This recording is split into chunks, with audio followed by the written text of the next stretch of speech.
Pablo Emilio Escobar Gaviria was born on December 1, 1949, in the mountain town of Rio Negro, Colombia, and grew up in nearby Medellín. His mother, Hermilda Gaviria, was a dedicated schoolteacher. His father, Abel de Jesus Escobar, worked the rocky farmland that clung to the hillsides. Money was always short. From the dust-filled classrooms and unpaved streets of Antioquia, Pablo learned early that success came not from rules, but from bending them. He was bright, restless, and determined never to be poor again. By his teens, he was already hustling. He sold stolen gravestones to smugglers who re-engraved them, forged fake diplomas, and scammed petty officials. Medellín in the 1960s was divided by class and violence. The wealthy lived behind walls, while the poor fought daily to survive. Escobar's ambition was to cross that divide, by any means necessary, and never look back. During the early 1970s, a new business was transforming Latin America: cocaine. What began as a boutique drug for wealthy foreigners quickly became the most profitable export the region had ever seen. Escobar started small, running cigarettes and appliances across borders. Then he saw the true potential of cocaine paste shipped from Peru and Bolivia to Medellín for processing. He was quick to adapt, bribing policemen, intimidating rivals, and charming small-time pilots. He turned makeshift jungle runways into gateways to fortune.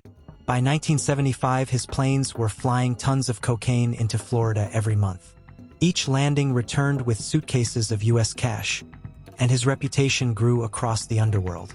To control the chaos, Escobar built alliances. He joined forces with Carlos Leder, Jorge Ochoa, and José Gonzalo Rodríguez Gacha, names that would become synonymous with the Medellín Cartel. Their operations stretched from South America to the Caribbean, the United States, and Europe. At its height, the cartel supplied nearly 80% of the world's cocaine. Every route, every shipment, every pilot ultimately answered to one man, El Patrón. Money flooded Colombia. The cartel was said to earn more than $70 million every day. Escobar's planes returned so full of cash that accountants stored bricks of dollars in barns, burying the rest in fields. He used his wealth to buy loyalty and legitimacy. He built entire housing districts for the poor, donated to churches, and paid school tuition for neighborhood children. In the barrios of Medellín, he was admired as a hero, the man who gave what the government never did. But behind the generosity lay an iron rule. Those who refused his offers often disappeared. He governed through a single phrase: plata o plomo, silver or lead. Take the bribe or take the bullet. By the early 1980s, Escobar wanted more than money. He wanted respect. He cultivated the image of a self-made businessman, clean-shaven, soft-spoken, devoted to family. In 1982, he entered national politics, winning a seat in Colombia's Congress as an alternate representative. He promised reform and infrastructure for the poor. Photographers captured him alongside bishops and generals, smiling like a statesman. But journalists began investigating his wealth. Reports surfaced of drug shipments, secret airstrips, and murders ordered from the shadows. Justice Minister Rodrigo Lara Bonilla confronted him publicly, accusing Escobar of poisoning Colombia's future. Escobar denied everything, but the walls were closing in. 2 years later, Lara Bonilla was assassinated by gunmen on motorcycles. The killing shocked the nation and shattered Escobar's political disguise. Colombia was now at war with its most powerful citizen. The United States demanded action.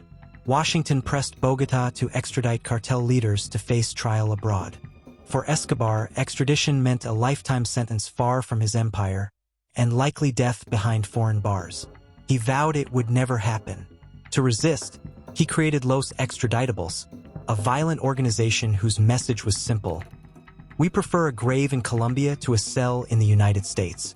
What followed was one of the most terrifying campaigns of terror in Latin American history.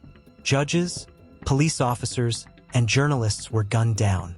Car bombs exploded outside newspaper offices and government buildings. Entire neighborhoods shook under blasts meant to send a single message: no one could touch El Patrón. In 1989, the campaign reached its horror peak when Escobar ordered the bombing of Avianca Flight 203, intending to kill a presidential candidate who supported extradition. The explosion killed 107 innocent people, including children. The outrage united Colombia and turned public opinion against him forever. The government launched a manhunt on a national scale, assisted by the US DEA and intelligence agencies. Yet at the same time, Escobar's fortune reached mythic levels. Forbes magazine listed him among the 10 richest men in the world. His Hacienda Nápoles estate became a symbol of excess. A private zoo with elephants and hippos, a bullring, swimming pools, and even a replica of the airplane that first smuggled his cocaine. He entertained celebrities, politicians, and soccer stars. He walked among his animals like a king in exile, but paranoia stalked him. Inside his circle, betrayal brewed. Carlos Leder was arrested.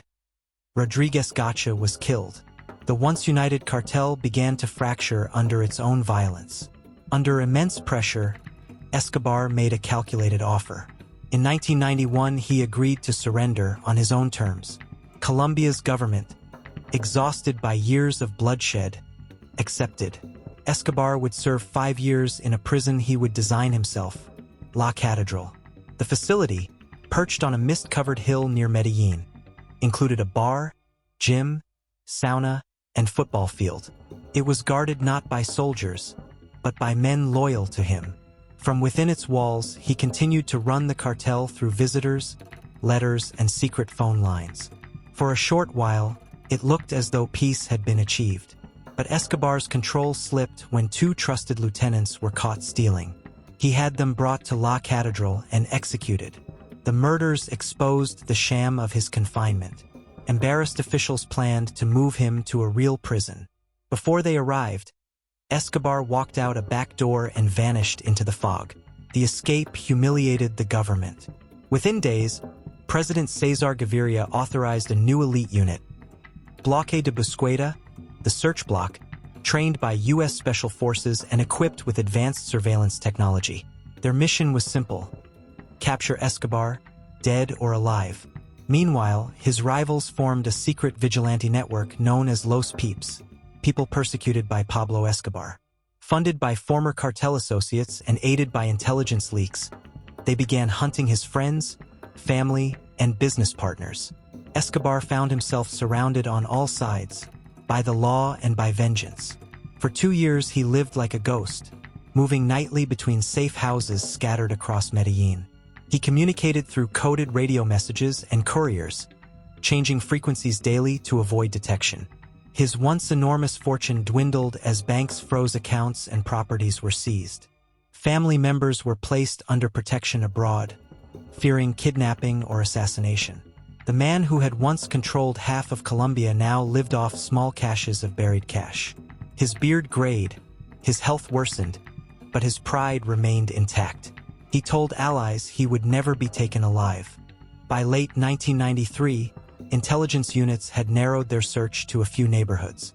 They monitored phone calls, intercepted radio chatter, and followed delivery trucks believed to carry supplies to his hideouts. On December 2nd, Escobar made a brief call to his son, who was living under protection in exile. That call lasted less than a minute, but it was enough.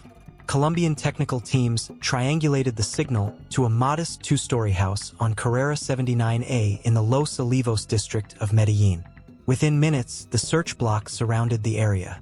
As officers closed in, Escobar and his bodyguard, Alvaro de Jesus Aguilar, raced to the rooftop, exchanging gunfire with advancing troops. Neighbors ducked as bullets shattered tiles and echoed across the narrow streets. The chase lasted barely 15 minutes. When the shooting stopped, both men lay dead. Whether Escobar was killed by police or by his own hand remains disputed, but his empire ended that afternoon under the hot Medellín sun. News of his death spread across Colombia in seconds. Crowds gathered outside morgues and police stations. Some cheered, others wept. At his funeral, thousands from the barrios he had once helped came to see their fallen benefactor. For the nation, the event symbolized both closure and grief, an end to years of fear, yet a reminder of how deeply corruption had penetrated every level of society. The collapse of the Medellín Cartel left a vacuum quickly filled by rivals from Cali and North Valle. But none would ever reach Escobar's singular mix of wealth, charisma, and terror. The Colombian government, with international assistance, moved to rebuild its institutions, reform the judiciary, and reclaim neighborhoods once ruled by armed gangs. Gradually, the murder rate declined, foreign investment returned, and Medellín, long branded the world's murder capital, began reinventing itself as a city of innovation and art. To this day, Escobar's legacy divides opinion. Some still credit him with building housing and sports fields that improved the lives of the poor. Others remember the countless lives lost. The judges, the journalists, the families who vanished in the crossfire. The truth is that both images exist side by side. The philanthropist and the killer, the visionary and the tyrant. He remains one of history's starkest examples of how unchecked ambition can consume a nation. Modern Colombia bears the scars of those years. Many of Escobar's former properties have been converted into museums or memorials. His old zoo at Hacienda Nápoles has become a family theme park. The hippos he imported still roam the Magdalena River, a living reminder of an era when one man's wealth defied governments. Yet beyond the curiosities, the social programs created after his death aim to rebuild trust between citizens and institutions once corrupted by fear. Decades later, documentaries, films, and books continue to analyze his rise and downfall. But behind the fascination lies a sobering lesson. Escobar's story is not one of glamour or success. It is a cautionary tale about how desperation, inequality, and greed can merge into violence that outlives its author. For the families who lived through the bombings and assassinations, his name is not legend. It is loss. Today, Medellín stands transformed. Cable cars glide over the same hills where gunmen once ruled. Children play on fields he once built, now maintained by the city, no longer marked with his initials. The skyline glows with light instead of gunfire. But older residents still remember the curfews, the fear of walking home at night, the sound of explosions echoing through the valley. Their memories keep the story honest. Pablo Escobar rose from poverty to unimaginable power. He built an empire that spanned continents and defied governments, only to destroy himself in pursuit of control. His billions are gone, his estates confiscated, his cartel dismantled. All that remains is a history lesson etched into the conscience of a country that refused to surrender.